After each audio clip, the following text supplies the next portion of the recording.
Buenos días, hermanos. Amén, ¿verdad? Qué bueno verlos. Qué bueno verlos y reciban el cordial saludo del pastor José Luis, siempre muy atento a cada uno de ustedes, preguntando por los grupos de encuentro, preguntando por los jóvenes, por las mujeres, por aquellos que nos visitan por primera vez. Y qué bueno, ¿verdad? Qué bueno y qué gozo poderlos ver y decirles, pastor, vienen buscando con mucha hambre la palabra del Señor. Y así es, mis hermanos, esta mañana vamos a continuar con el mensaje mientras nuestro siervo, el pastor José Luis, viene recuperándose satisfactoriamente. Vamos a comunicarles al final, pero vamos a continuar con nuestra serie. Señor, ¿qué quieres que yo haga? ¿Verdad? Estamos en esta serie y por 3 semanas hemos venido aprendiendo y queriendo conocer a cómo discernir aquellas batallas espirituales. Por lo menos las últimas 3 semanas hemos venido aprendiendo aquello. Y esta mañana vamos a continuar, pero vamos a ver desde el texto que el pastor Max leyó en Efesios capítulo 6, verso 10 al 13. Así es que no pierdas esa porción bíblica, por favor, y acompáñame a orar, ¿sí? Acompáñame a orar en este tiempo. Soberano Dios y Padre eterno, bendecimos tu santo y precioso nombre, Señor. En esta mañana, Padre, te buscamos con todo nuestro corazón, Señor. Anhelamos en nuestros corazones, Señor, ser, Padre, avivados por tu palabra. Señor, poder redescubrir en algunos casos y en algunos otros, Señor, que nos des luces, mayores luces, Señor, en cómo enfrentar cada batalla día a día, Señor.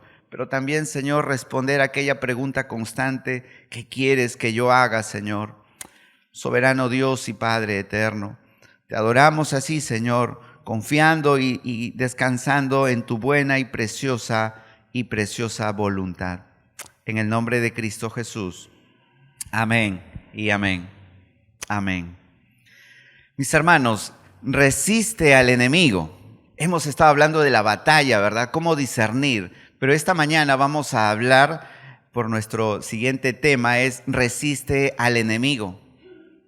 Resiste al enemigo. Y precisamente este texto que nos leyó el pastor Max es donde vamos a ir girando en torno a ello.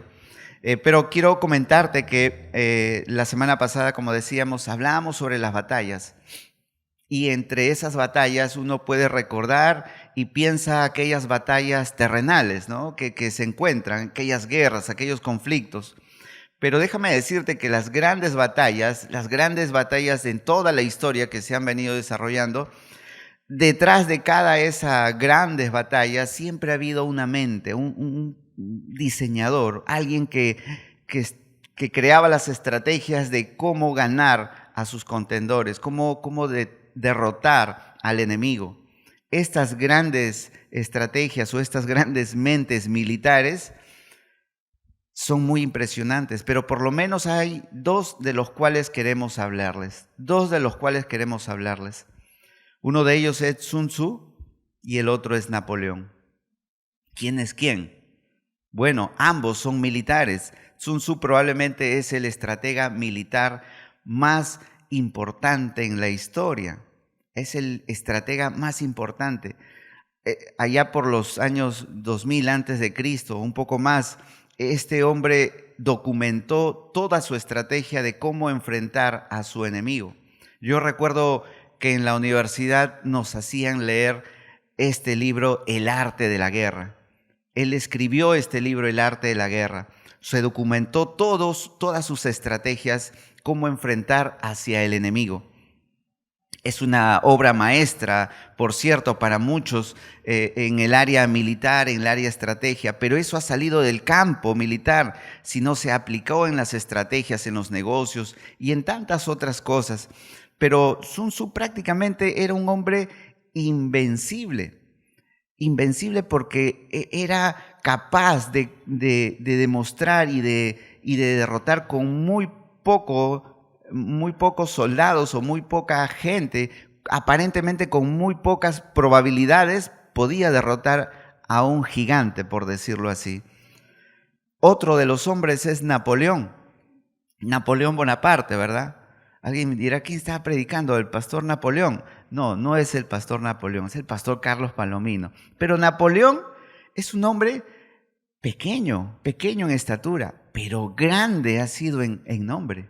Su nombre ha trascendido en la historia, ha trascendido. Este hombre era un genio militar, un genio en la estrategia.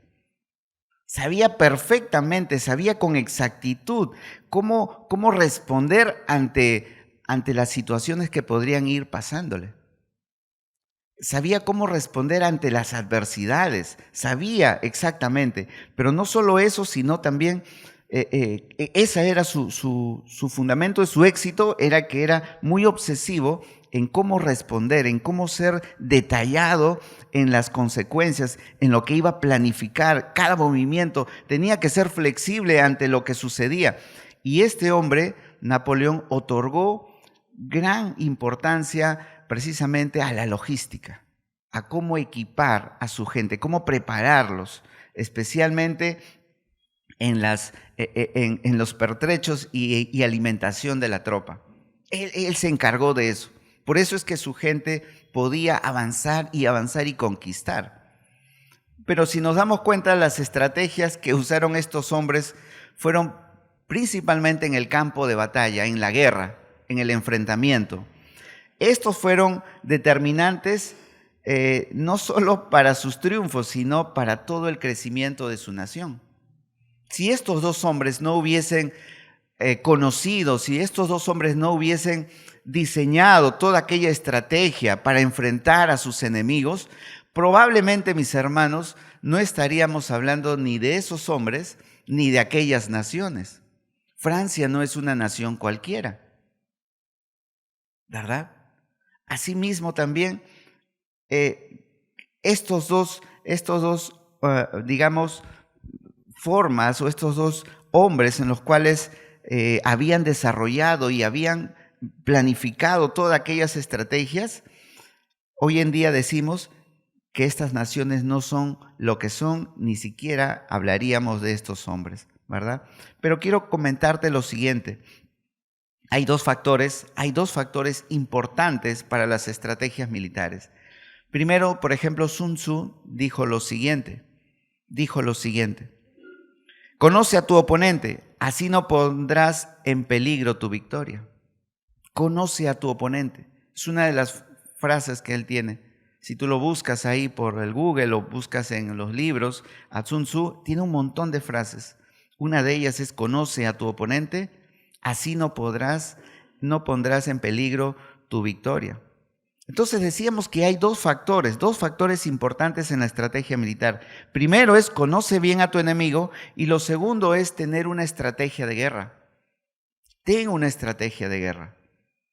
Si esto, mis hermanos, si esto es tan importante para las batallas entre los ejércitos humanos, conocer primero su enemigo, tener una buena estrategia para poder derrotar. Si esto es tan importante en el plano militar y en los ejércitos humanos que luchan por realidades perecibles, ¿verdad? Tierras, tesoros, pero todo ello son perecibles. Motivos egoístas, luchan por reinos realmente que se terminan. ¿Cuánto más importante debe ser para nosotros, amados hermanos, el pueblo del Señor, tener estrategias, conocer y saber qué estrategias usar para enfrentar aquellas batallas espirituales? Si hablamos de dos personajes, dos mentes tan impresionantes, decíamos, ¿no? Pero ¿por qué nosotros, si sabemos que tenemos una batalla espiritual y tenemos pues unas armas que nos ha equipado el Señor, ¿por qué? ¿Por qué no usamos esas estrategias de manera correcta? Para así, por supuesto, seguir avanzando y seguir mostrando el reino de Dios que sea establecido, por supuesto, en cada corazón de la tierra. ¿Por qué no hacer eso? Entonces, como hemos dicho, hay dos formas, ¿verdad? Dos formas en las que podemos luchar o librar aquella batalla espiritual. Primero, la negación. Anteriormente decíamos eso. Primero, la negación de que existe una batalla espiritual. ¿Recuerdas? los mensajes anteriores, decíamos que lo primero que hacen es que no negamos de una batalla espiritual. Esto es solo un mito creado por intereses de las religiones. Y lo segundo es el otro extremo, es el que le atribuíamos a que todo lo que pasa, el culpable es Satanás. En todo lo que veíamos, Satanás. ¿Por qué subió el precio del pollo? Satanás tiene la culpa, ¿no? ¿Por qué Satanás? Y todo le echábamos la culpa a Satanás. Pero ese es el otro extremo, ¿no? Lo que termina dándole de alguna manera más poder de lo que realmente tiene. Entonces, también se mencionó que existen muchas personas que creen que en la forma de luchar contra estas potestades es una lucha de poder. ¿Ve? ¿Verdad? Es una lucha de poder. Es decir, se cree que la iglesia está aquí en la tierra para que los cristianos, nosotros, demostremos y estemos luchando contra Satanás y las huestes espirituales. ¿Quién es más poderoso? ¿O Cristo o Satanás? ¿Para eso acaso está la iglesia? ¿Para demostrar quién es más poderoso, Cristo o Satanás? Sin embargo, mis hermanos, la batalla espiritual bíblica nos demuestra que no es una lucha de poder. No es una lucha que quién tiene más poder, si es Dios o si es el enemigo. ¿Quién tiene? No, significa que los cristianos debemos estar, no significa que cada uno de nosotros como cristianos debemos estar buscando demonios, buscando al enemigo para demostrarle que Dios tiene más poder. No, no significa eso. No significa demostrarle quién es más fuerte. Entonces, mis hermanos, ¿Cómo podemos enfrentar a nuestro enemigo en la batalla espiritual? ¿Cómo podemos enfrentar a nuestro enemigo en la batalla espiritual? 4 cosas por lo menos que vamos a compartir hoy en esta mañana. Y lo primero es que para identificar el cómo demostrar o cómo enfrentar a nuestro enemigo en la batalla espiritual, lo primero es entendiendo, mis hermanos. Entendiendo el rol del cristiano en cada batalla espiritual. Debemos entender nuestro rol desde la posición donde te encuentras, desde el lugar donde te encuentras, en tu hogar, en tu casa, en el trabajo, donde te encuentras, en el servicio que te encuentres. ¿A qué nos llama la palabra, mis hermanos? Primero tengo que saber cuál es mi rol, tengo que entender a qué me está llamando. ¿A qué me llama? Y tengo que ir a lo que dice la palabra. Santiago, el libro de Santiago, la carta a Santiago, capítulo 4, verso 7, dice, someteos a Dios, ¿verdad? Someteos a Dios y resistid. ¿A quién? Y resistid al diablo y huirá de vosotros. ¿Notas, mi hermano? ¿Notas aquí? Ahí dice, someteos a Dios. Es decir, lo primero que debemos hacer es someternos a Dios. Lo primero que debemos hacer es someternos a Dios. Y lo segundo es resistir al diablo. ¿Verdad? Es decir, empezamos por ahí, empezamos por el sometimiento a Dios. Eso significa, mis hermanos, que debemos renunciar a vivir de acuerdo a nuestra voluntad. Qué difícil es, ¿verdad? Qué difícil es que el hombre se someta. Si date cuenta, ¿no? En tu trabajo tal vez te cuesta someterte a tu autoridad, a tu jefe. Tal vez en tu propia casa, ¿no? Cuando eres hijo, te cuesta someterte a la autoridad de tus padres. Y cuando tú eres padre, pues te cuesta someterte también a quien pone Dios en autoridad. Nos cuesta, pero si queremos vivir de acuerdo a su voluntad, debemos empezar, como dice, sometiéndonos primero a Dios. Primero a Dios. Entonces no podremos resistir, podremos resistir, por supuesto, al diablo, porque dice, y resistid al diablo y él huirá de vosotros. Fíjate bien lo que también dice el pasaje conocido de Efesios, ¿verdad? Y ahí lo tienes en pantalla, Efesios 6:10, o el que leíamos. Efesios 6:10, por lo demás, hermanos míos, fortaleceos en el Señor y en el poder de su fuerza.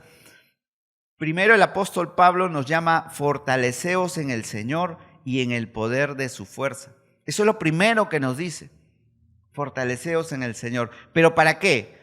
para que podáis estar firmes contra las acechanzas del diablo. Verso siguiente, ¿verdad? Para que podáis estar firmes, para que podáis estar firmes. Luego el apóstol Pablo va a continuar en esa misma carta que estábamos leyendo, Efesios, el verso 13, dice, para que podáis también resistir en el día malo, ¿verdad? Y habiendo acabado todo, ¿cómo vamos a estar? Firmes otra vez, firmes. Efesios, el siguiente versículo, una vez más continúa, ¿no? Continúa diciendo, estad pues firmes, ceñidos vuestros lomos con la verdad y vestidos con la coraza de justicia. Estad pues firmes, nos dice, estad pues firmes. El apóstol Pedro también hace eco de esto, de que estemos firmes. En lo que leíamos anteriormente, la semana pasada, 1 Pedro capítulo 5, verso 8 y 9, pues estad firmes, ¿verdad? Estad firmes. Todo esto, mis hermanos, todo esto nos lleva a afirmar que la guerra espiritual es la principal labor del cristiano. Su principal labor no es atacar. En una guerra espiritual, su labor no es atacar. En una guerra humana o terrenal, sí, ¿verdad? Van y atacan. Pero en el plano en el que nos desarrollamos y en el que estamos viviendo y en el que sabemos que constantemente estamos, que es una lucha y una guerra espiritual, una batalla espiritual, nuestra principal labor no es atacar. Por eso es que no podemos estar saliendo a buscar demonios y a estar destruyéndolos y amarrándolos y pisándolos, porque así dice, no, vamos a ir. No, esa no es nuestra principal labor. Nuestra principal labor nos llama a resistir, a mantenernos firmes, a mantenernos firmes. Entonces, ¿cómo resistimos, mis hermanos? ¿Cómo podemos resistir? Cuando Satanás, recuerdas, tentó a Cristo en el desierto, ¿qué hizo el Señor Jesús? ¿Qué hizo el Señor Jesús? ¿Acaso no citó la palabra?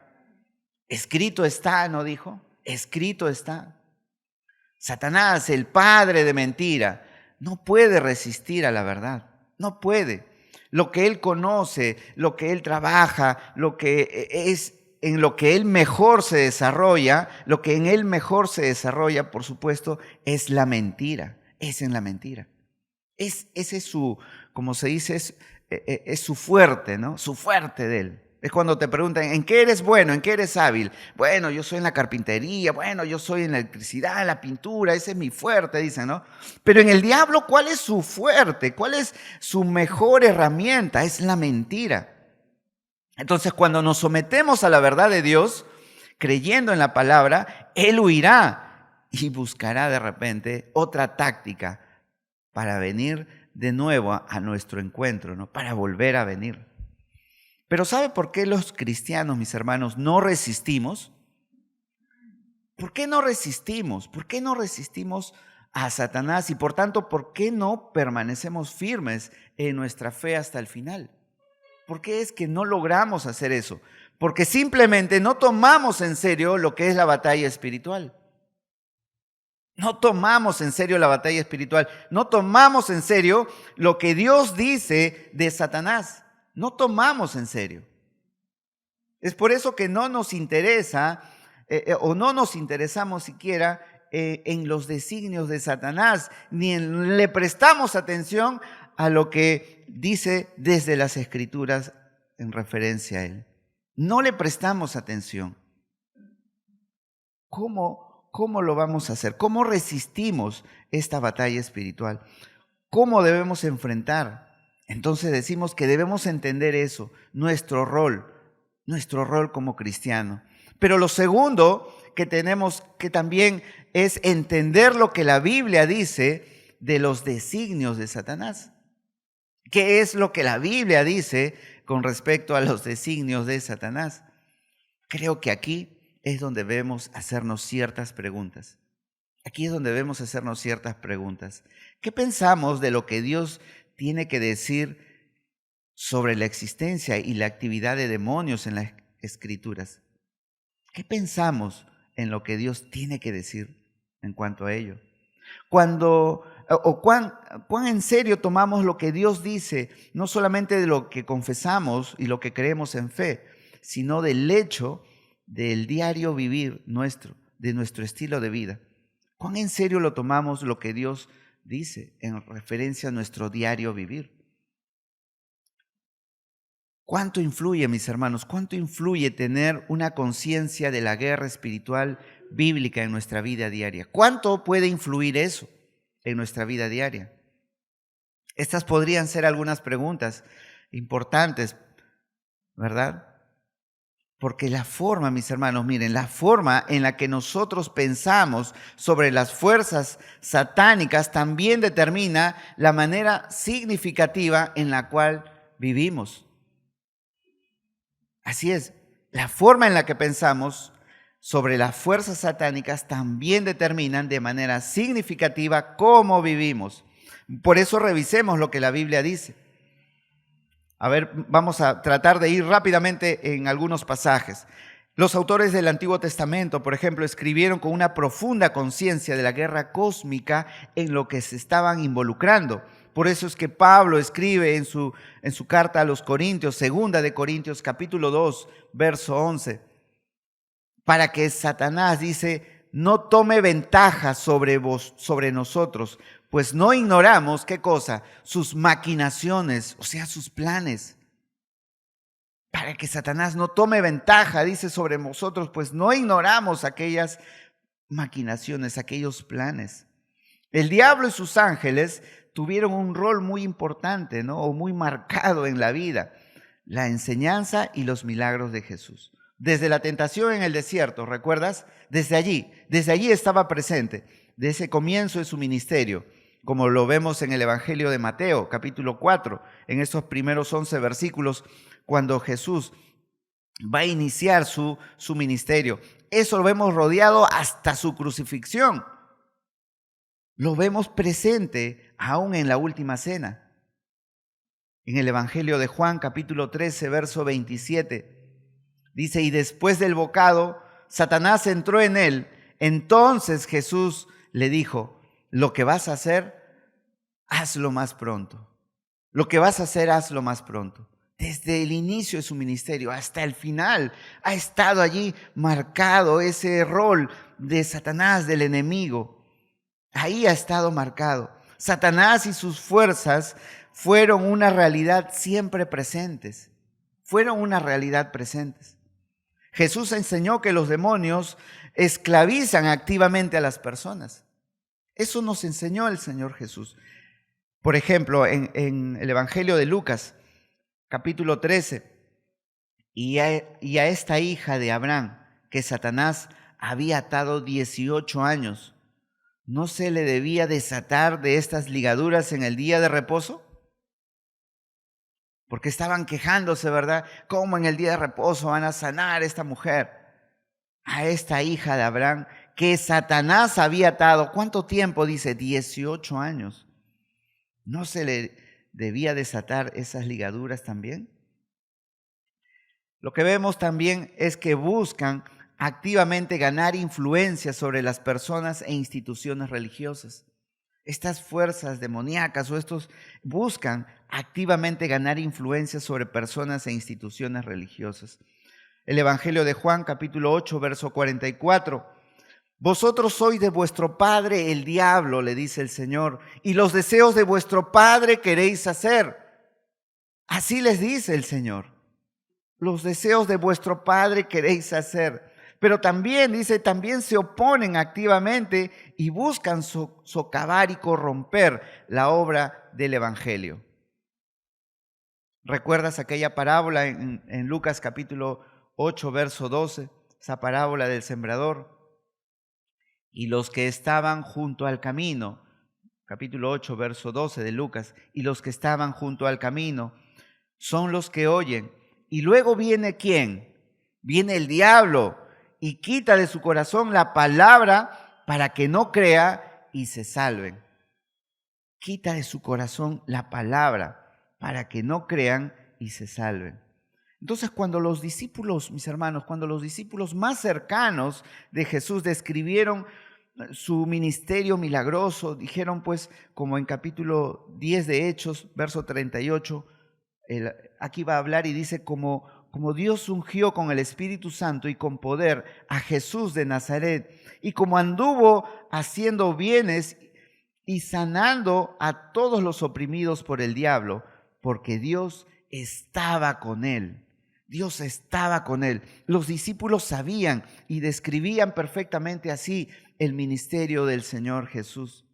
Cuando Jesús los comisionó a los primeros líderes apostólicos, los envió a un mundo incrédulo, ¿verdad? Ahí al mundo donde estaban los incrédulos. ¿Para qué? Para que las obras para que les abra sus ojos, a fin de que se conviertan de las tinieblas a la luz y del dominio de Satanás a Dios. Así es, mis hermanos, los enviaba para que abrieran sus ojos. ¿Y acaso eso no fue lo que a ti y a mí nos pasó? Andábamos en tinieblas y esa luz, la palabra, alumbró nuestros ojos, alumbró nuestro entendimiento.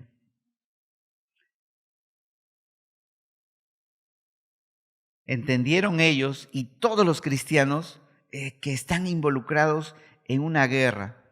Todos entendieron, todos los cristianos en ese tiempo entendieron y comprendieron que estaban involucrados en una guerra en la que, como dice la carta de Efesios que leyó más temprano, Efesios 6, verso 12, y nuestra lucha, ¿verdad? Nuestra lucha no es contra carne o sangre y carne, sino contra principados, contra potestades, contra poderes de este mundo, de tinieblas, contra las fuerzas espirituales de maldad, ¿dónde? En las regiones celestes. Y luego los apóstoles advirtieron a los cristianos, ¿verdad? Nos advierten hasta el tiempo de hoy. ¿Cómo nos dice? Sean pues de espíritus sobrios. 1 Pedro 5:8. Sean pues de espíritus sobrios. Estén alerta, porque su adversario, el diablo, anda al acecho como león rugiente, buscando a quien devorar. Buscando a quien devorar. No quieran, mis hermanos, no quieran que ignoremos, o ellos precisamente, los apóstoles, no querían que ignoraran los designios de Satanás, como también no quiere que ahora tú y yo ignoremos esos designios de Satanás. La iglesia, mis hermanos, la iglesia, y si la Biblia es tan cierta respecto a Satanás y su lucha espiritual, entonces la pregunta que deberíamos hacernos especialmente nosotros, los cristianos, hoy, en esta mañana, es: ¿estamos ignorando los designios de Satanás? ¿Estamos ignorando los designios de Satanás? ¿O estamos ignorando lo que la palabra de Dios nos enseña al respecto? Mis hermanos, si queremos involucrarnos seriamente en la gran comisión, en esa gran comisión de ir y hacer discípulos a todas las naciones, ¿verdad? Y cada conferencia misionera hay un fuego que viene despertando y quiero involucrarme, quiero comprometerme, quiero estar en este llamado a la gran comisión. Tengo que entender precisamente, no ignorar los designios de Satanás y tampoco ignorar lo que Dios dice o lo que Dios nos enseña al respecto. Ver pasar mucha gente, mucha persona de la luz, de la oscuridad a la luz y del poder de Satanás a las manos del Señor, eso es lo que realmente debe albergar en nuestros corazones. Debemos estar dispuestos, mis hermanos, a soportar la vergüenza cultural o tal vez cosas peores. Al apóstol Pablo lo apedrearon hasta casi matarlo. Y yo no creo que alguno en esta iglesia, por predicar la palabra, te hayan tenido que apedrear. A lo mucho te habrán dicho: no vuelvas, no eres bienvenida tal vez. O se habrán burlado de nosotros. Pero debemos estar dispuestos a soportar la vergüenza cultural. Pues, mis hermanos, algunas veces podrían ser cosas mayores. Cuando queremos estar dispuestos a ir a cumplir esa gran comisión, debemos estar dispuestos que no solamente nos van a negar como aquí la bienvenida o la amistad, pero cuando estamos dispuestos a hablar de la gran comisión, estamos dispuestos a salir afuera y a hacer ese choque cultural en la cual probablemente rompa todos nuestros esquemas y probablemente pues nos sintamos en una total vergüenza. Pero ahí es donde debemos recuperar y aferrarnos a su palabra para no sentir ninguna vergüenza. Debemos estar más dispuestos, mis hermanos, mucho más dispuestos a ser considerados, de alguna manera, ser considerados tontos para algunos, que dejar cruelmente que mucha gente siga viviendo esclava o siga muriéndose sin Cristo, ¿verdad? Hemos visto por más de 2 años mucha gente partir por esta enfermedad, ¿verdad? Por este COVID hemos visto partir familiares, amigos, vecinos, ¿verdad? Muchos tristemente, pero muchos de ellos murieron y se fueron sin Cristo.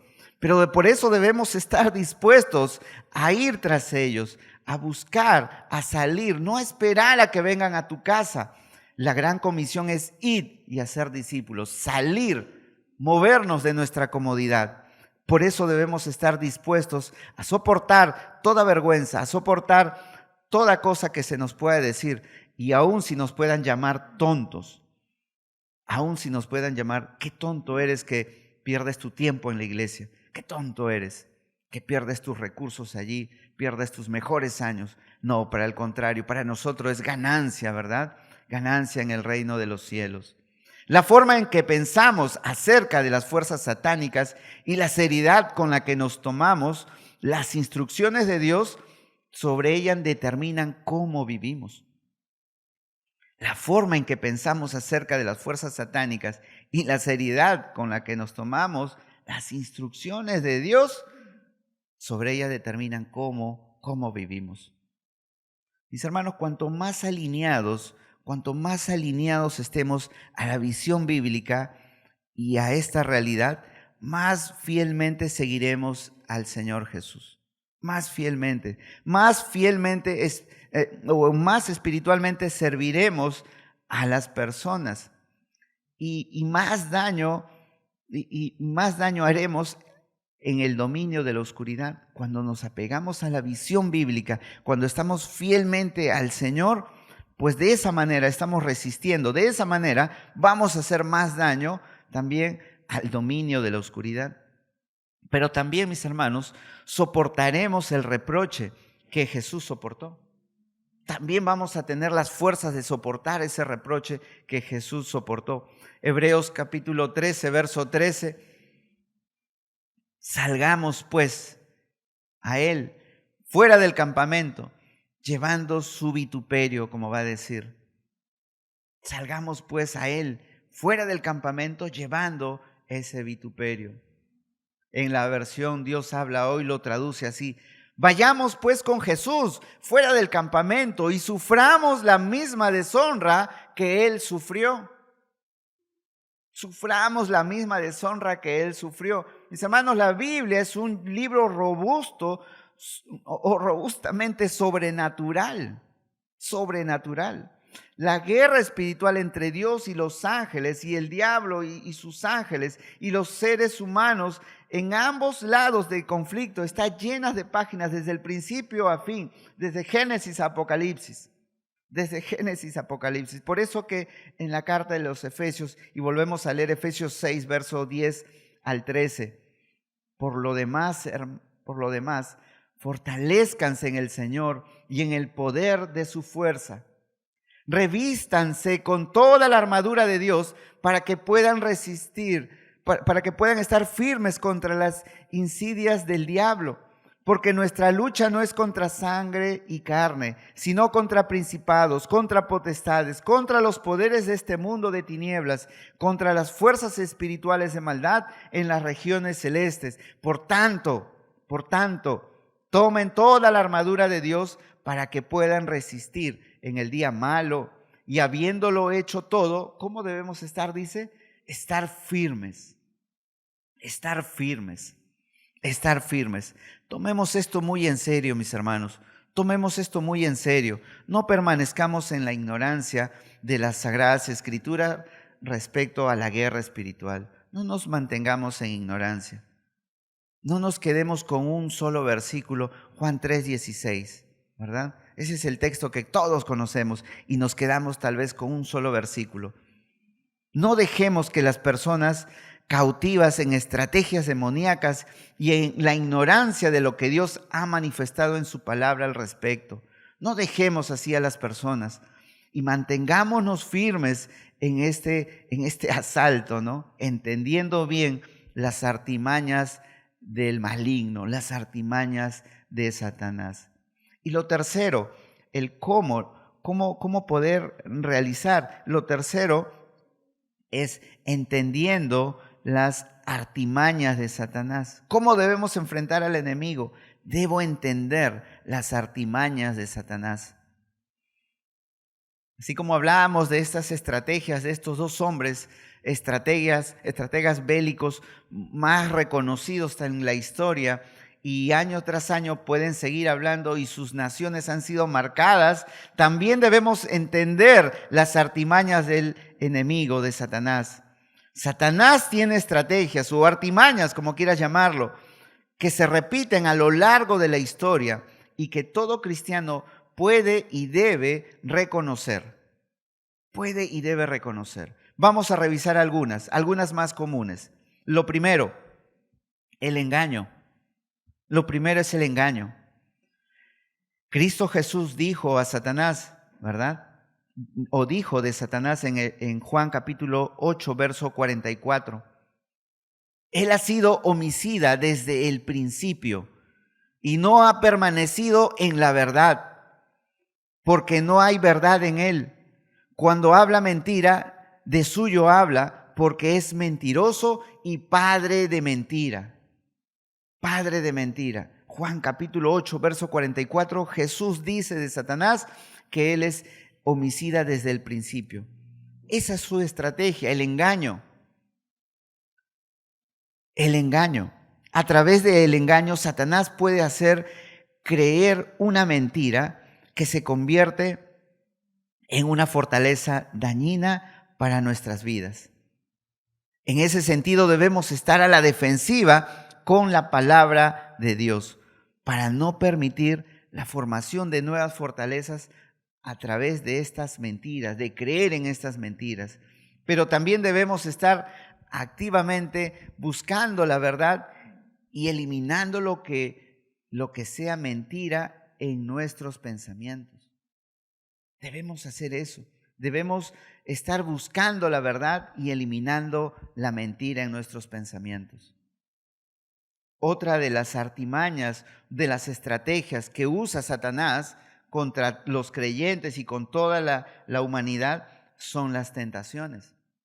Son las tentaciones. Cuando el apóstol Pablo les escribe, preocupado a los hermanos en Tesalónica, les expresa su temor de que el diablo los haya afectado con sus tentaciones. Primera de Tesalonicenses, no va a salir en pantalla, así es que búscalo por favor. Primera de Tesalonicenses, capítulo 3, verso 5. Por eso también yo, cuando ya no pude soportar más, envié para informarme de vuestra fe, por temor a que el tentador os hubiera tentado y que nuestro trabajo resultara en vano. Observa muy bien cómo llama el apóstol Pablo aquí a Satanás, el tentador. El tentador. El tentador, Satanás, nos ha observado bien. Y desde el primer pecado de la humanidad, él ha mostrado ser muy astuto, ¿verdad? ¿Recuerdas Génesis, los primeros capítulos, Génesis capítulo 3? Él ha notado cuáles son nuestras debilidades y nuestros deseos pecaminosos. Él ha notado perfectamente eso. Y él sabe cómo prestar o presentar la tentación de forma engañosa. ¿Recuerdan? a Eva le dijo, con que Dios os ha dicho, ¿verdad? Empieza a cambiar, empieza a tentarle. ¿Así acaso no nos ha pasado a nosotros, mis hermanos? Por eso debemos estar atentos a las estrategias del maligno, a las artimañas del maligno. Él engaña y él es el tentador, como dice aquí el apóstol Pablo. Él hace que el pecado parezca agradable, ¿verdad? Y fue agradable a los ojos de la mujer, de Eva. Así también es el pecado. Aparentemente es agradable y es posible de realizar sin que nadie se entere, ¿verdad? Sin que nadie se entere. Y pensemos que podemos disfrutarlo por poco tiempo sin repercusiones. Así es presentada las tentaciones. En todas las áreas de nuestra vida, las tentaciones son presentadas así. Disfrútalo un momento, total, no hay nadie, no te va a ver, puedes comerte 5 platos más de comida, ¿no?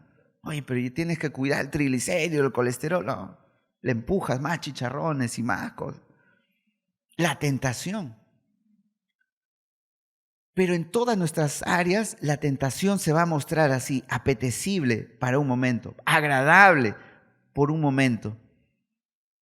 ¿Y crees que eso no traerá repercusiones? Por supuesto que trae repercusiones. Claro que sí trae. La verdad es que la palabra de Dios, que es omnisciente, omnipresente, y aún en la oscuridad su luz resplandece, ¿verdad? Así es cuando nos damos cuenta que estamos en medio de estas estrategias del maligno, en medio de esas tentaciones, en medio de ese engaño que se nos presenta. Salmo 139, verso 12. El Salmo 139, verso 12, dice, aún las tinieblas no encubren de ti, y la noche resplandece como el día. Lo mismo te son las tinieblas que la luz. Lo mismo te son las tinieblas que la luz. Cuando desobedecemos, mis hermanos, estamos levantándonos por encima de Dios, comparando la mentira que de Dios no ve ni de lo que hagamos, ¿no? Estamos,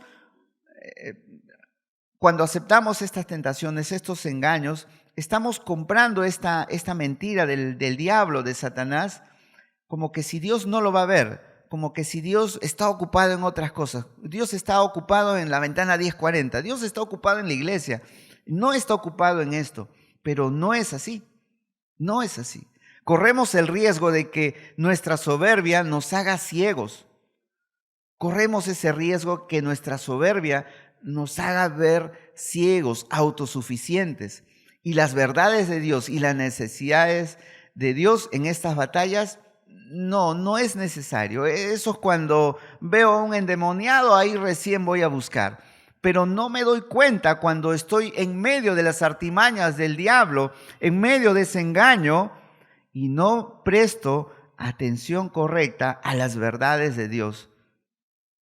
Santiago capítulo 4, verso 6, además de ya no creer en nuestra ceguera y ya no ver el principio, Santiago capítulo 4, verso 6, dice, pero Él da mayor gracia. Él da mayor gracia. Por esto dice, Dios resiste a los soberbios y da gracia a los humildes. Dios da gracia, resiste a los soberbios y da gracia a los humildes. Por ello, amados hermanos, resistamos las tentaciones en el poder de Cristo Jesús. Resistamos las tentaciones en el poder de Cristo, no en tus capacidades, no en tu conocimiento teológico, no en tus años de evangélico, sino en el poder de Cristo Jesús. ¿Qué otras cosas más son de las artimañas o estrategias del maligno? Las acusaciones, ¿verdad? Luego que Satanás logra hacer caer en la tentación a un hijo de Dios, o cuando un hijo de Dios está firme en el Señor, como le sucedió a Job, Satanás procede a acusarnos o a inculpar nuestras conciencias y hacernos dudar de nuestro lugar delante de Dios. A veces, alguna vez me dijeron que su pecado de un hombre, me decía, es tan grande que yo no creo que Dios me vaya a perdonar. No creo que me vaya a perdonar. Y no tenía que describirme, pero es sencillo, ¿verdad? Decir que Dios sí podía hacer eso, que en el poder de su fuerza sí podía hacerlo, que podía restaurar a toda persona. Pero Satanás lo que hace es acusarnos. Mira, sigue siendo el mismo, ¿verdad? Tu familia sigue viendo que no has cambiado. ¿Por qué sigues jugando al creyente? Y tú estás en tu lucha y dices, ¿verdad, no? No debo jugar a ser, mejor sigo como antes estaba. Total, a nadie le voy a hacer daño. Mejor me sigo lastimando yo, pero no hago daño a nadie. Esa es la acusación del diablo, del maligno. Siempre nos va a acusar, nos está acusando. ¿Cómo vamos a contrarrestar eso? ¿Cómo contrarrestamos aquellas acusaciones? ¿Cómo podemos contrarrestar? Ante estas acusaciones debemos afirmar gozosamente que somos, como dice su palabra, nuevas criaturas en Cristo. Nuevas criaturas en Cristo, ¿verdad? Segunda de Corintios, capítulo 5, verso 17. De modo que si alguno está en Cristo, nueva criatura es, las cosas viejas pasaron, he aquí son todas hechas nuevas, ¿verdad? Esa es la verdad, ese es el principio que debemos tener en nuestra mente cuando el acusador viene a recordarnos lo que antes éramos, donde antes estábamos, en el lodo cenagoso, en la oscuridad, en tinieblas. Sí, ahí estaba, pero ahora estoy en lugares celestiales en Cristo Jesús. Amén, amén. También, mis hermanos, también debemos recordar y afirmar que no solamente nuestros pecados han sido perdonados y olvidados. Hebreos capítulo 10, verso 17, Dios dijo, y nunca más me acordaré de sus pecados y transgresiones. Y si Satanás nos grita que somos pecadores, no nos está diciendo nada nuevo. Si nos dice, oye, tú sigues siendo el chismoso, la chismosa.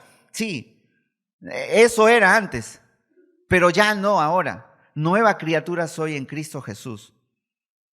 Eso no nos está diciendo, no nos dice algo nuevo, nos está diciendo simplemente para hacernos sentirnos inútiles, para sentirnos paralizados, para sentirnos que dudemos de dónde estamos y en qué lugar nos ha puesto el Señor. Cristo Jesús vino al mundo para salvar a los pecadores, ¿verdad? Cristo Jesús vino para salvarnos, para salvarte a ti, para salvarme a mí. Y los que están salvos, también, dice, les dio vida nueva y los sentó en lugares celestiales junto con Cristo Jesús. Y esto es lo que podemos tener de certeza, como dice Romanos capítulo 8, verso 37 y 38. Romanos capítulo 8, verso 37 y 38. En todas estas cosas somos más que vencedores por medio de aquel que nos amó. Por lo cual estamos seguros de que ni la muerte, ni la vida, ni ángeles, ni principados, ni potestades, ni lo presente, ni porvenir, ni lo alto, ni lo profundo, ni ninguna cosa creada nos podrá separar del amor de Dios que es en Cristo Jesús, Señor nuestro. Amén, amén. Sin embargo, mis hermanos, conociendo esta naturaleza de esta batalla espiritual, y sobre todo, cuán vulnerables podemos ser sus hijos, diseñó y nos proveyó de un recurso maravilloso para resistir al enemigo. ¿Dónde podemos encontrar todos esos recursos, mis hermanos? ¿Dónde podemos hallar? ¿Aquí en la iglesia de San Juan? No, en su palabra, en su palabra. Allí encontramos todos los recursos que Él nos proveyó para poder librar, para poder resistir al enemigo. No nos ha dado su palabra para salir, como decíamos, y enfrentar y buscar demonios. Esa no es nuestro llamado, a eso no nos ha llamado. Nos ha llamado a que resistamos. nos ha llamado a que resistamos. Entonces estamos comprendiendo, mis hermanos, estas artimañas del maligno. Estamos comprendiendo todo ello, que Él es el acusador, Él es el tentador, Él es el engañador. Por ello también, y lo cuarto que queremos ver, es que entendiendo lo que Dios nos ha dado para enfrentar esta batalla, debemos entender lo que Dios nos ha dado para poder enfrentar esta batalla. Debido a la gran importancia en este pasaje de Efesios capítulo 6, vamos a leerlo nuevamente por completo, pero vamos a comentar brevemente. Efesios capítulo 6, verso 10. Ahí busca por favor y ahí lo tienes, ¿verdad? Por lo demás, dice, por lo demás, fortaleceos en el Señor y en el poder de su fuerza. Revestíos con toda la armadura de Dios para que podáis estar firmes contra las insidias del diablo. Porque nuestra lucha no es contra sangre y carne, sino contra principados, contra potestades, contra los poderes de este mundo de tinieblas, contra las huestes espirituales de maldad en las regiones celestes. Por tanto, tomad toda la armadura de Dios para que podáis resistir en el día malo y habiéndolo hecho todo, estar firmes. Estad pues firmes, ceñida vuestra cintura con la verdad. Revestíos con la coraza de justicia y calzaos los pies con el apresto del evangelio de la paz.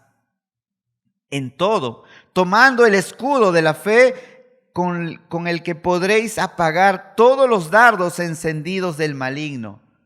Tomad también el yelmo de la salvación y la espada del Espíritu, que es la palabra de Dios. Con toda oración y súplica, orad en todo tiempo en el Espíritu, y así velad con toda perseverancia y súplica por todos los santos. Por todos los santos. Este versículo probablemente ya lo tenías marcado y ya lo tenías, no sé si a ti también te ha pasado que son uno de los primeros folletos que a veces logramos pegar en nuestros hogares, en nuestras casas o para nuestros hijos. Yo recuerdo muy bien porque eso es un texto que en la habitación de mi hijo lo tiene allí. Pero vamos a irnos a detallar lo que un poco nos puede decir. Dice que nuestra cintura esté ceñida con la verdad. Nuestra cintura esté ceñida con la verdad. Su palabra es la verdad, ¿verdad?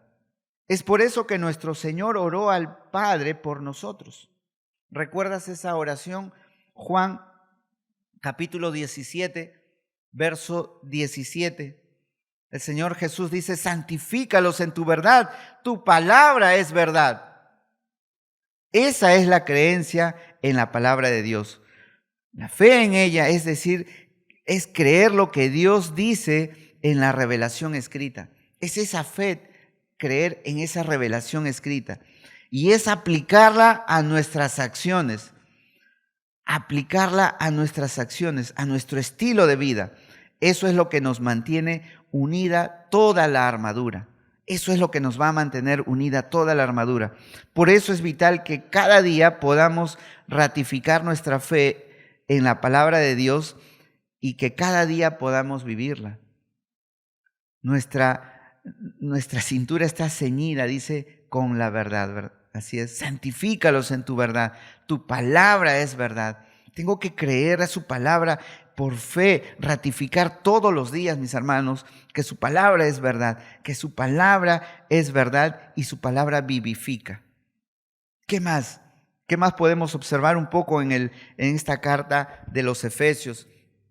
Capítulo 6 que leíamos. Dice que también al estar revestidos con la coraza de justicia.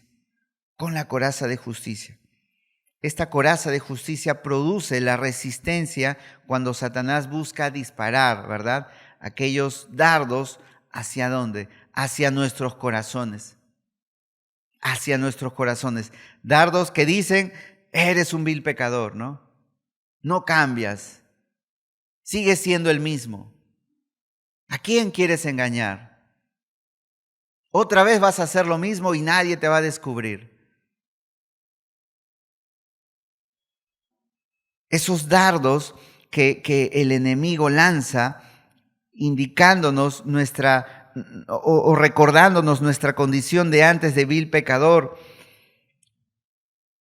aquellos dardos en que nos dicen que ni siquiera hay ninguna justicia en nuestro proceder, o que nunca llegaremos a ser como tal o cual, ¿no?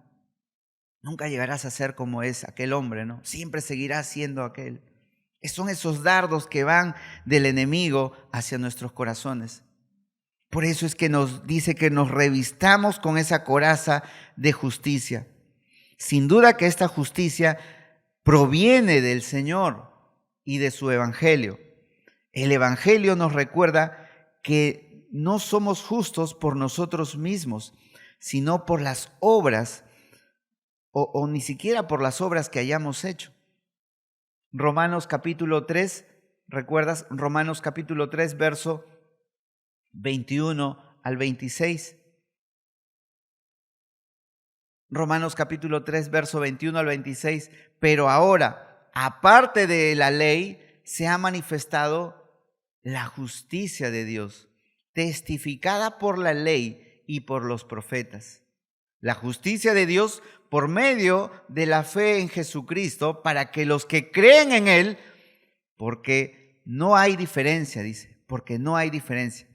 Por cuanto todos pecaron, están, ¿qué cosa? Destituidos de la gloria de Dios, siendo justificados gratuitamente por su gracia, mediante la redención que es en Cristo Jesús, a quien Dios puso como propiciación por medio de la fe en su sangre, para manifestar su justicia, a causa de haber pasado por alto en su paciencia los pecados pesados, con la mira de manifestar en este tiempo, ¿qué cosa? Su justicia, a fin de que Él sea justo y el que justifica al que es de la fe de Jesús. Mis hermanos, la certeza de estas verdades, de la fe en Dios, que Dios ha dicho y ha provisto, mantiene fija nuestra coraza de justicia. Mantiene fija. Porque como les decíamos, el diablo va a seguir lanzando esos dardos sobre nuestros corazones. Pero si no estamos dispuestos a ponernos esa coraza de justicia, que no hay ninguna justicia en mí, sino la justicia en Cristo Jesús, esa justicia, entonces, mis hermanos, podemos ser víctimas. Pero si estamos ceñidos con esa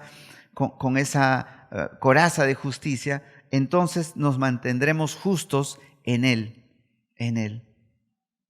¿Qué más? Aprendemos también a levantar el escudo de la fe. A levantar el escudo de la fe. Esa fe que apaga todos los dardos, ¿verdad?, encendidos del maligno.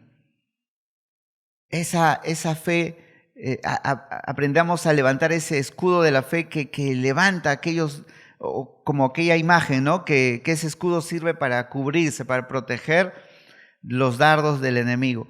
Cuando no hay duda de la palabra del Señor en nuestros corazones, podemos hacer eso.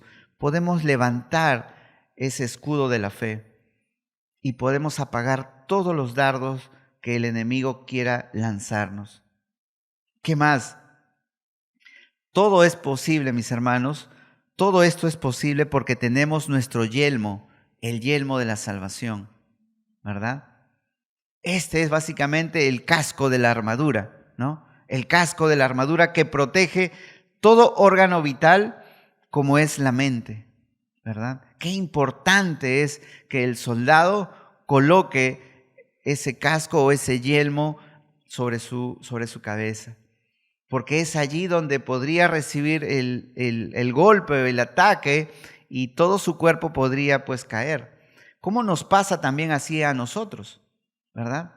Si no tenemos ese yelmo, ese casco de la salvación, básicamente nuestras mentes estarían pues vulnerables. Entendamos esto, mis hermanos, esto de la certeza de la salvación. Debemos estar realmente no solamente conmovidos o no solamente tener una creencia, sino una convicción clara de nuestra salvación. Debemos tener convicciones, como aquel libro que dice este autor, Convicciones más que creencias, Josh McDowell. Convicciones más que creencias. Ustedes recuerdan, hay tanta gente en Medio Oriente o aquellas religiones que no solamente tienen una creencia, sino logran tener una convicción de lo que creen. Erradamente, pero logran tener una convicción. ¿Por qué nosotros no podemos tener así una convicción de nuestra salvación? ¿Por qué el enemigo tiene que lanzarnos esos dardos? ¿Por qué el enemigo tiene que susurrarnos que nunca cambiaremos, que siempre seremos el mismo? No, mis hermanos, debemos estar creyendo y convencidos y creer en la certeza de la salvación, pues esta realmente es la que recibimos por Cristo Jesús, algo que jamás podría ser removido, algo que jamás podría ser quitado. Dice que en sus manos estaríamos seguros, ¿verdad? Y nadie los arrancaría de sus manos, nadie los podría quitar de allí de sus manos. El Evangelio de Juan, capítulo 10, verso 28, dice: y yo les doy vida eterna. Juan capítulo 10, verso 28 dice: y yo les doy vida eterna, y no perecerán jamás, ni nadie las arrebatará de mi mano, dice el Señor. ¿Dónde podríamos entonces estar más seguros si no es en las manos del Señor? Nuestra mente recibe esta verdad de Dios y la cree, entonces somos salvos. Cuando nuestra mente cree, recibe esta verdad de Dios, entonces somos salvos. Pero Satanás procura atacar esa verdad en nuestras mentes. Ese es su trabajo, procura atacar esa verdad en nuestras mentes, acusándonos de ser lo que Dios dice que somos. No eres salvo en Cristo. Ese fue un momento, recuerda, y empiezan a hacernos dudar. Pero debemos estar convencidos de que en sus manos nadie nos arrebatará. Estamos muy seguros allí. Eso lo debemos tener en nuestra mente, en nuestro corazón, todos los días y en todo momento. Por eso necesitamos, mis hermanos, tener puesto ese yelmo de la salvación, porque nuestra fe en la salvación recibida en Cristo es un pilar vital en nuestras vidas. Así es, que sostiene todo lo demás, todas las demás cosas que dice del Evangelio en Cristo Jesús y de su obra en beneficio nuestro. Y si yo no creo que Cristo me salvó, entonces tampoco puedo creer que Dios me dio vida eterna. Entonces tampoco creeré que Dios me transformó y me hizo una nueva criatura, o que me justificó y me santificó, o que me resucitará para la vida eterna y que vendrá por mí.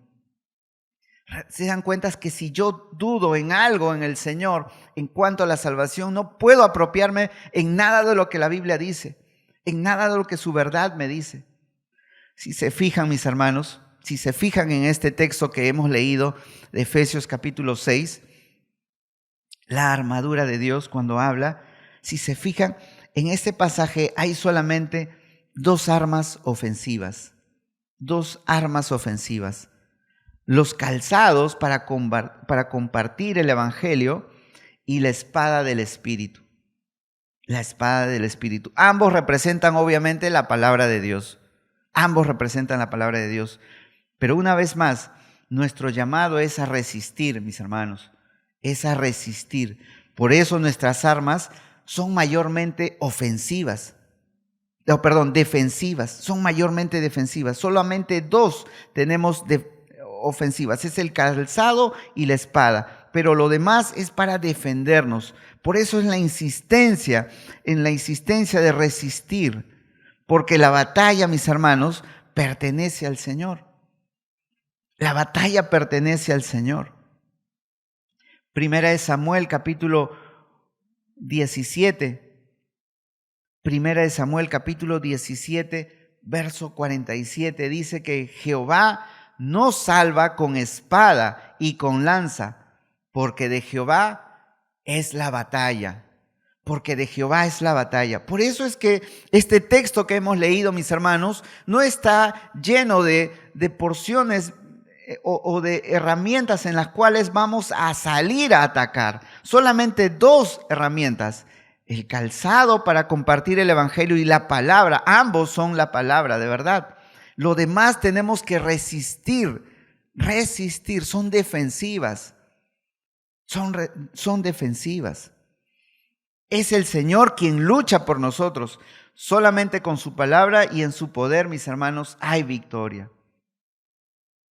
Cuando unimos todo esto en nuestras vidas, nuestra fe más la obediencia a la palabra y una vida de oración, entonces recibimos nuestras instrucciones del Espíritu Santo para la batalla y nuestro Señor nos llena con su verdad para que podamos predicar con su espada, ¿verdad? Con su espada.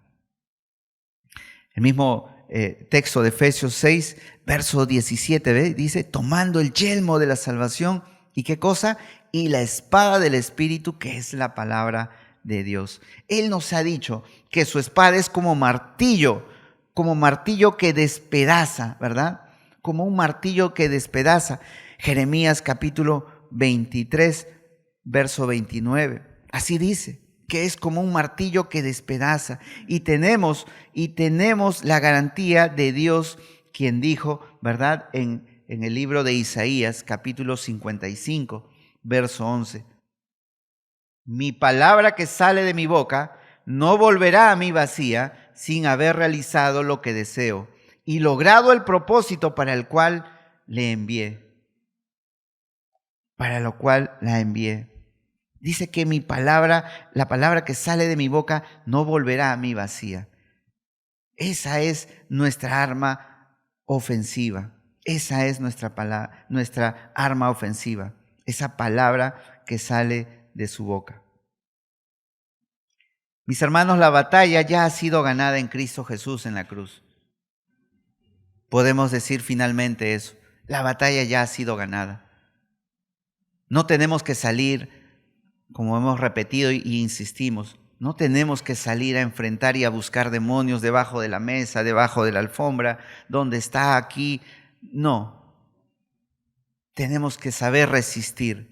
Por ello es importante, mis hermanos, darnos cuenta cuáles son sus estrategias, cómo es que ataca el enemigo. La batalla, decimos, ya está ganada. En aquella cruz donde Él despojó las autoridades, triunfando sobre ellas, ¿verdad?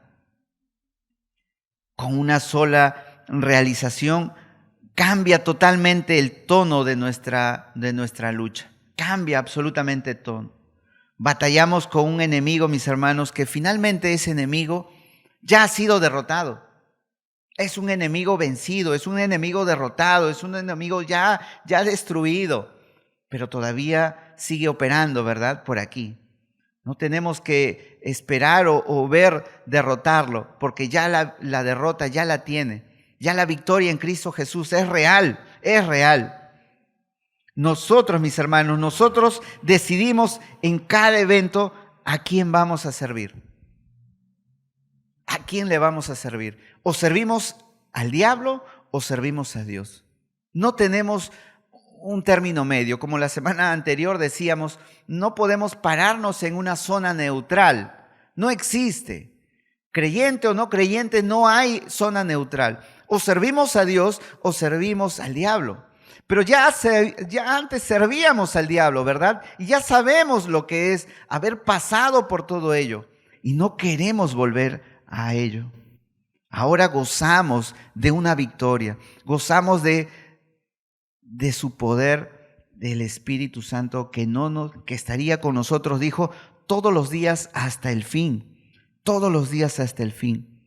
Mis hermanos, el diablo ya ha sido derrotado. Entender la derrota de Satanás, mis hermanos, entender la derrota de Satanás nos librará de sobreenfatizar el poder del maligno, ¿verdad? Ya no podemos pretender darle mayor poder al maligno. entender que ya ha sido derrotado, ya vamos a tener claridad de que el poder del maligno no es mayor que el Señor. Amén. Amén.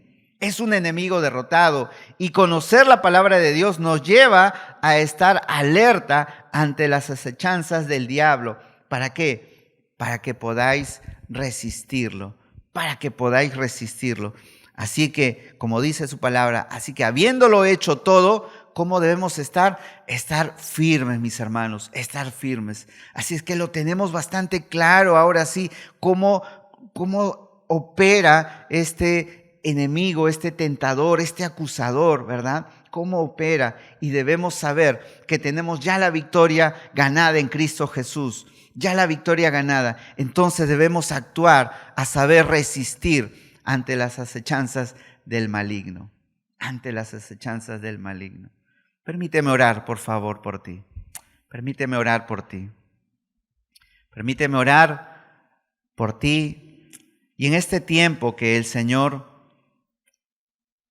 nos permite y nos brinda, nos equipa con su palabra, nos recuerda una vez más, podemos decirle: Señor y Padre Celestial, soberano eres tú, Padre, Rey de reyes y Señor de señores.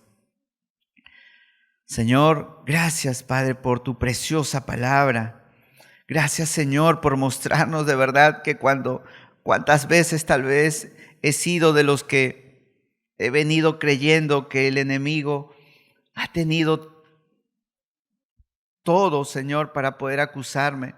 Y toda acusación simplemente me hacía ver que nunca podría cambiar.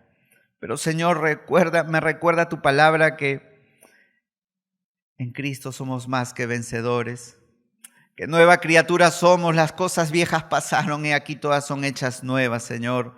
Gracias, Padre. Gracias, Señor, porque reconozco que en mí no hay ninguna justicia, Señor, sino la justicia procede de ti y viene de ti, Señor. Y Padre, gracias, Señor. Gracias por mostrarnos, Señor, cuando andábamos en tinieblas, pero ahora, Señor, andamos en luz. Andamos en luz. Señor, es así que queremos vivir, es así que queremos andar, es así que queremos saber enfrentar, Señor, todas huestes espirituales, sabiendo resistir, Señor, creyéndole a tu palabra, creyendo a tu verdad, Señor. Realmente, Padre, deseamos ser santificados en ti, Señor. Realmente anhelamos, Señor, que en nuestro diario vivir podamos ser santificados, Señor. Que tú nos reveles todo el tiempo, Señor, con tu palabra, porque tu palabra es verdad, Señor. Santifícame, Señor. Santifícame una vez más. Santifícame, Padre.